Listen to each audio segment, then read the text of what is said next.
Hey guys, it's Angus, and today I'm going to give you an unboxing of the Raspberry Pi board and starter kit. So this is the Maplin's version of the Raspberry Pi kit, and there's a lot of accessories, and because of that it's quite a big box.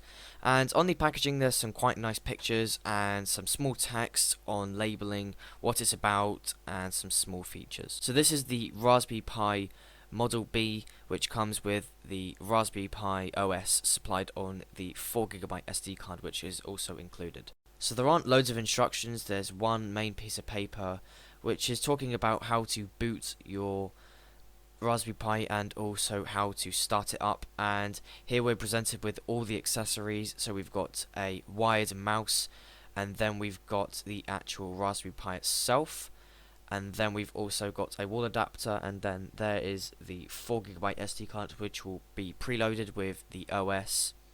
And then we've got the power supply wall adapter, and then we've also got a USB hub which will be for all the accessories. And then underneath that we've also got a HDMI cable which will be useful for connecting the Raspberry Pi to a monitor, and then we also have a tiny Wi-Fi dongle. Also, we're supplied with a micro USB cable which will be useful for connecting the Raspberry Pi to the wall plug, and that will be useful for powering it, as it doesn't come loaded with a power supply on the board. So generally there's quite a lot of accessories, and I'm really glad about that, as it will mean that you'll be able to use it straight at the box. It will take some setting up, but that shouldn't be too complex, as I'll go through that in just a second. But also supplied is a wired keyboard. Generally it's not that great because it's low quality and it doesn't really feel that great, but it's nice that it's also supplied. While I would personally not prefer to have a keyboard supplied, it is useful for people, of course, that haven't got a full desktop PC and that haven't got the right accessories, so I guess it's useful overall. So there we have all the accessories, including the mouse, all the cables, and also the box, which is for the power supply, which is the cable and the wall adapter. The main reason that the power supply is actually the wall adapter is because the Raspberry Pi is so low powered that it only requires 5 volts, so I think it's really interesting that they only managed to cram it into such a small wall adapter. And then there is the Raspberry Pi chip itself, and that has all the ports as well. So there's the Raspberry Pi wrapped in an anti-static packaging. Now, it does recommend not to have it on a metal surface, but to be honest, I'm not sure that this is really a problem. Just make sure that you don't really touch anything metal. So now with setting up the Raspberry Pi, you want to take out the SD card, or the SD card that you're going to be using for your Raspberry Pi. Now, the SD card supplied is only 4GB, which isn't very big, so it probably is best that you buy your own, which is much bigger. If you plan to use the Raspberry Pi for much bigger applications, you probably won't be, but if you want to, then it's probably recommended. And then you just slot it in the bottom of the chip, which is the SD card port, and then that just slots in quite nicely. And then onto the next bit, which will be the USB ports. So it's actually best, firstly, to plug in the USB hub, if you have one supplied, and then plug in the USBs from there. If you haven't got a USB hub, then I recommend that you use a wireless keyboard, as that will only use one USB, and then you use the other ports remaining on the Raspberry Pi to use those. But if you haven't got a USB hub and you've got everything else wired, then you probably want to get a USB hub, because you're simply not going to be able to use them. So after that, you want to take out the packaging for the other cables, and then that will be the HDMI cable. It's best to plug that into the Raspberry Pi first and then into the motherboard, but to be honest, it doesn't matter which way you do it.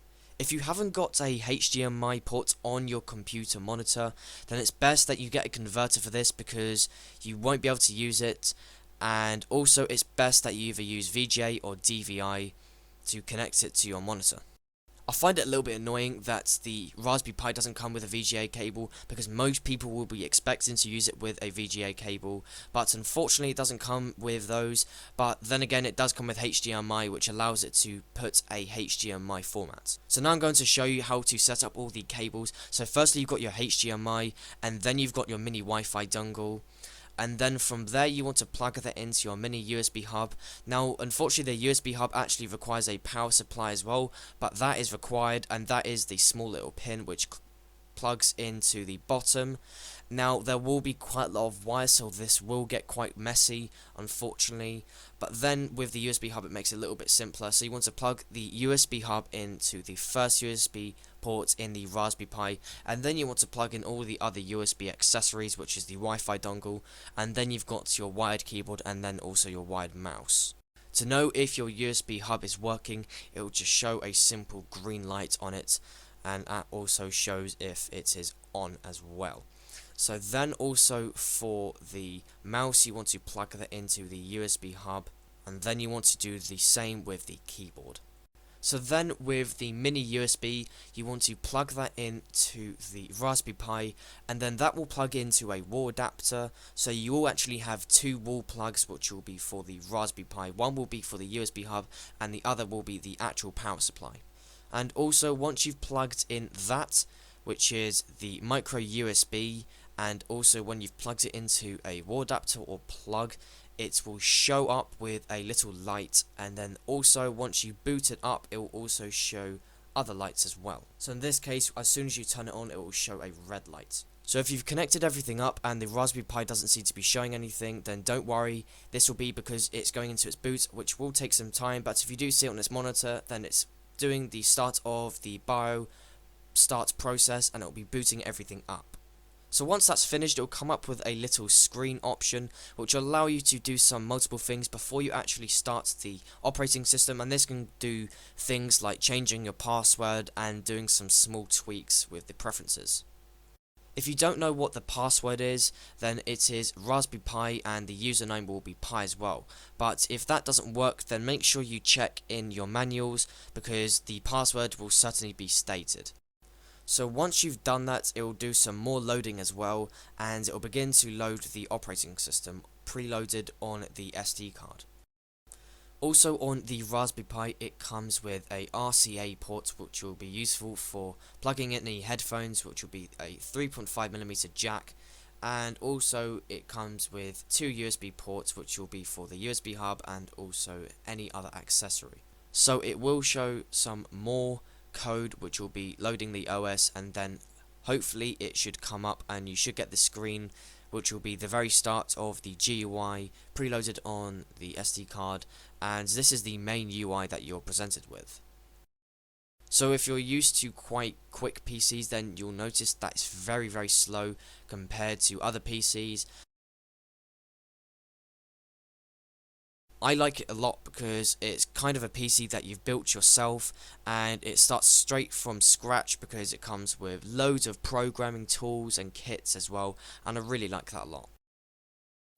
The whole point of the Raspberry Pi kit was to get more people involved with programming, and this is really good because it comes with Python pre-installed, which many programmers will know is a very basic program that programmers start to use when they first begin, and it also comes with some games as well, and it'll even allow you to open the code for that as well. So there is a unboxing and startup of the Raspberry Pi kit. If you did find it helpful, then be sure to give it a thumbs up, and thanks for watching. Or put it on the digital version. I don't really see the point in physical paper, but to be honest, I find it quite useful. And lastly, we've got the power cable, which is the wire from the laptop, and then that goes into the wall socket. So to be honest, we're presented with very little accessories, and this is slightly